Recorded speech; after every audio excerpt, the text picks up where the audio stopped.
नकदी के मामले में लगातार झूठ पर झूठ। कहते हैं ना, एक झूठ को छिपाने के लिए 100 बार झूठ बोलना पड़ता है।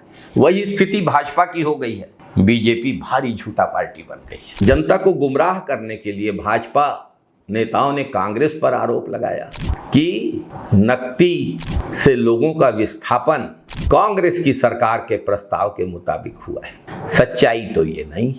सच्चाई तो ये है कि भाजपा सरकार ने जो क्रूर बर्बर निशंस तोड़फोड़ की है, उसको कांग्रेस का नाम लेकर सही साबित करने की नाकाम कोशिश कर रही है। सरकारी दस्तावेज, विधानसभा की कार्यवाही भाजपा के दावों की पूरी पोल पट्टी खोल के रख दी है। कौन है नकदी के परिवारों को बेघर करने का गुनहगार, असली गुनहगार? आइए समझते हैं।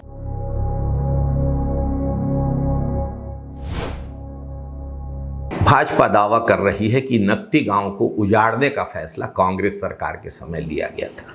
सच्चाई बिल्कुल अलग। कांग्रेस सरकार के कार्यकाल में नकदी में विधायक या सांसदों की कॉलोनी बनाने की कोई योजना ही नहीं थी। उस समय गृह निर्माण मंडल ने सामान्य आवास योजना के लिए भूमि मांगी थी। जैसे ही मुख्यमंत्री श्री भूपेश बघेल को यह जानकारी मिली कि नकदी की प्रस्तावित भूमि पे वर्षों से गरीब परिवार निवास कर रहे हैं, उन्होंने स्पष्ट निर्देश दिया था कि किसी भी कीमत पर लोगों को बेघर नहीं किया जाएगा। मामला यहीं खत्म हो गया। कांग्रेस सरकार की योजना नकदी में कुछ शासकीय कर्मचारियों के लिए सामान्य आवास निर्माण की थी। जनप्रतिनिधियों के लिए विशेष कॉलोनी बनाने की कोई योजना कांग्रेस सरकार के समय नहीं थी, और जो योजना थी उस पर भी कांग्रेस के मुख्यमंत्री श्री भूपेश बघेल ने तत्काल रोक लगा दी थी।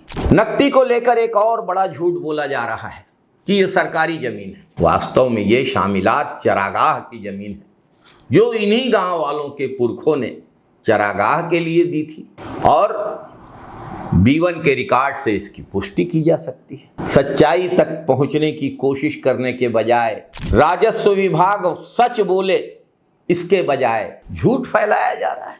राजस्व मंत्री घमंड में बड़े बड़े बयान दे रहे हैं कि शासकीय भूमि में अतिक्रमण को बर्दाश्त नहीं किया जाएगा। राजस्व मंत्री तिल्दा शहर में उनसे जुड़े लोगों से राजस्व मंत्री में साहस हो तो वे तिल्दा शहर में सरकारी जमीन पे अतिक्रमण की निष्पक्ष जांच करा लें। जिन लोगों के विज्ञापन छपते हैं राजस्व मंत्री के जन्मदिन में, उन विज्ञापन दाताओं की सूची, विज्ञापनों में जिनके फोटो लगे हैं उनके नाम, और अतिक्रमणकर्ताओं की सूची में ज्यादा अंतर नहीं आएगा।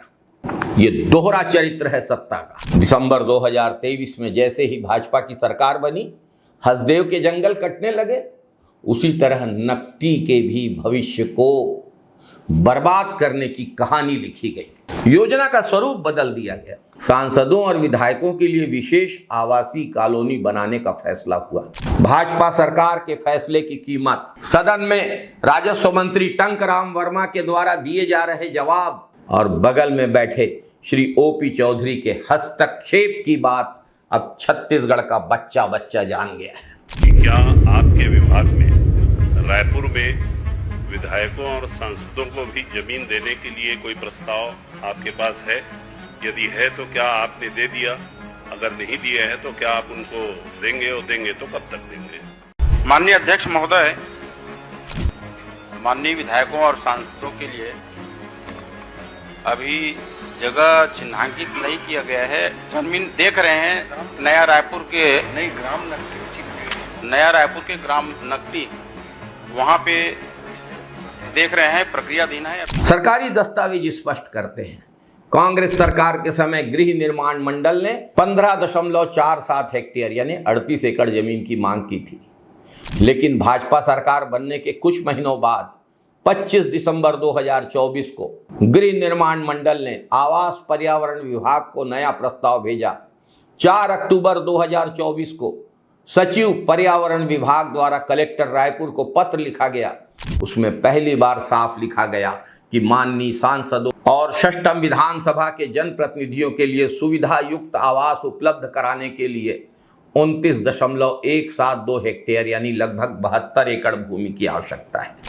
72 एकड़ जमीन क्यों चाहिए? कितने बड़े बड़े आवास दे रहे हो आप माननीय सांसदों और विधायकों को?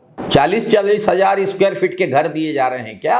सांसदों और विधायकों के नाम पे अन्य लोगों के लिए भी प्लॉट की व्यवस्था की जा रही है, भाजपा के सत्ताधीशों के लिए, और भाजपा के इन सत्ताधारियों के मकानों के लिए गरीबों के घर तोड़े गए। सबसे महत्वपूर्ण बात, आवास विभाग के सचिव के पत्र में यह भी दर्ज है कि संबंधित भूमि पर ग्रामीणों के कच्चे पक्के मकान बने हुए। इन अतिक्रमणों को हटाकर जल्द से जल्द भूमि गृह निर्माण मंडल को उपलब्ध कराई जाए। यानी गरीबों को हटाने का आदेश, जनप्रतिनिधियों की कॉलोनी बनाने का फैसला और 72 एकड़ भूमि की मांग, ये तीनों फैसले भाजपा सरकार के कार्यकाल में हुए।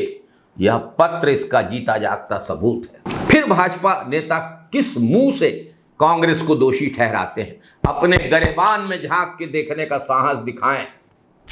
राज्य में कुल 90 विधायक, 11 लोकसभा सांसद, 5 राज्यसभा सांसद, 106 जनप्रतिनिधि हैं।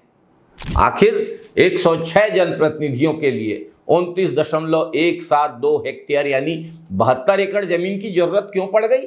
क्या वास्तव में इतनी विशाल जमीन सिर्फ आवास के लिए चाहिए, या गरीबों को हटाकर बाकी जमीन के दूसरे उपयोग की कोई और योजना बनाई गई थी?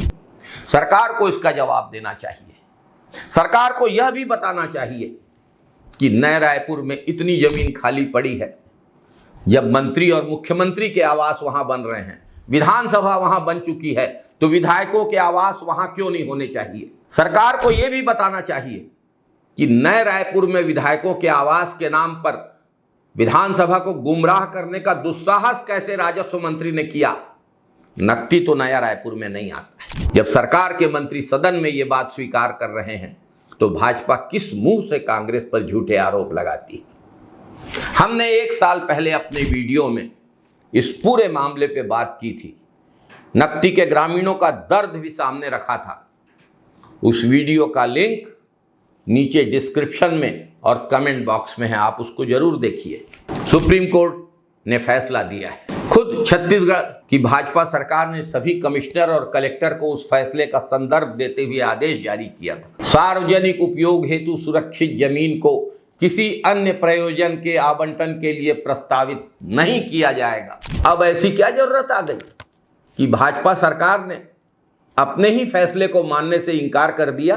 कांग्रेस सरकार का झूठा हवाला देकर भाजपा की सरकार लोगों को गुमराह करने में और अपने नकटी के बर्बर, कुत्सित, निम्न स्तरीय आचरण को सही साबित करने में लगी हुई है। कांग्रेस का झूठा नाम लेकर भाजपा सर्वोच्च न्यायालय के फैसले के बाद जारी परिपत्र को नकारने में लगी। साथियों, नकटी गांव का सच बहुत स्पष्ट। कांग्रेस सरकार ने गरीबों को बेघर करने से इंकार किया था। भाजपा सरकार ने योजना को बदला।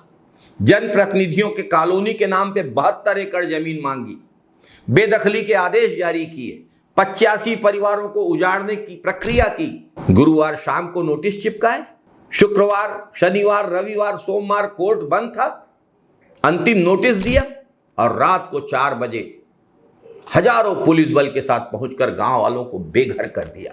गांव वालों के तुलसी चौरे को तोड़ा, भगवान शंकर के मंदिर को तोड़ा, बच्चों की किताबें दब गईं, बच्चों के खिलौने दब गए। ग्रामीणों की जिंदगी को इस मलबे में दबाने की साजिश रची है भाजपा सरकार ने।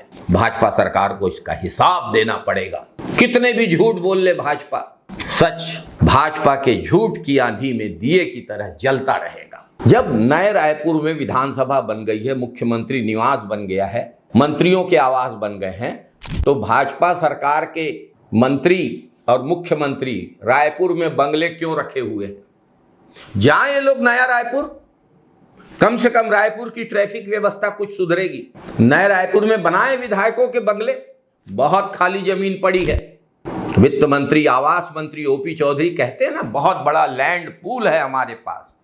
तो उस लैंड पूल में विधायकों के, सांसदों के बंगले क्यों नहीं बनाती भाजपा सरकार? किसने रोका है? नकटी के गरीबों का घर क्यों उजाड़ा भाजपा की सरकार ने? भाजपा सरकार को इतिहास नकटी के आचरण के लिए कभी माफ नहीं करेगा। छत्तीसगढ़ के लोग भाजपा को कभी माफ नहीं करेंगे। जय हिंद साथियों। जय छत्तीसगढ़, वंदे मातरम।